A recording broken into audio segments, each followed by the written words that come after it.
انہوں نے ہمیشہ یہ فرمان دیا ہے جو کہ کربلا میں مولا حسین میر بحری ڈل کی طرف سے جو 2 دن پہلے سانیہ پیش آیا ہے پشاور میں، جس میں ہمارے 57 جو مظلوم بھائی تھے جو بحرین میں سے شہید کیے گئے، ہم ان کو خراج تحسین پیش کرتے ہیں۔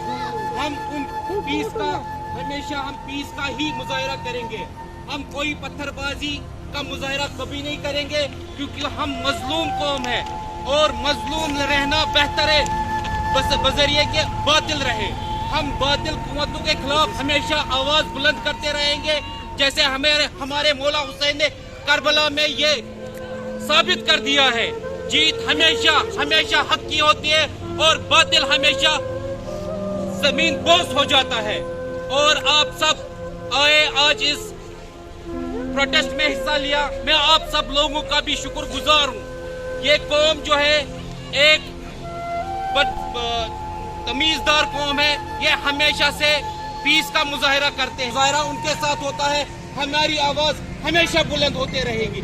لبیک یا حسین، لبیک یا حسین، لبیک یا حسین، کتنے حسینی مارو گے، گھر گھر سے حسینی نکلے گا، تم کتنے حسینی مارو گے، گھر گھر سے حسینی نکلے گا، تم کتنے حسینی مارو گے، گھر گھر سے حسینی نکلے گا۔ مرگ برگ، مرگ برگ۔ ہم سجدوں میں سر دیتے رہیں گے، تب تک دیتے رہیں گے جب تک ہمارا قائم حضرت۔ یہ قوم کمزور نہیں ہے، یہ بھی جان کے رکھے پوری دنیا کمزور قوم نہیں ہے، یہ حسین ابن علی کی قوم ہے، یہ قیام کرنا جانتے ہیں اور یہ جانتے ہیں کہ ہم کیسے وقت کے یزید کے ساتھ لڑ سکتے ہیں اور کس حد تک ہم لڑ سکتے ہیں۔ یہ ہر ایک عزادار جانتا ہے کہ ہم کیسے لڑ سکتے ہیں وقت کے یزید کے خلاف۔ وقت کا یزید مر چکا نہیں ہے، یہ جان لے، ہر ایک جان لے۔ یزیدیت جو کائنات میں ابھی ہے وہ حسینیوں کو سجدے میں ابھی بھی سر کٹواتے ہیں، یعنی ان کو ابھی بھی قتل کرواتے ہیں۔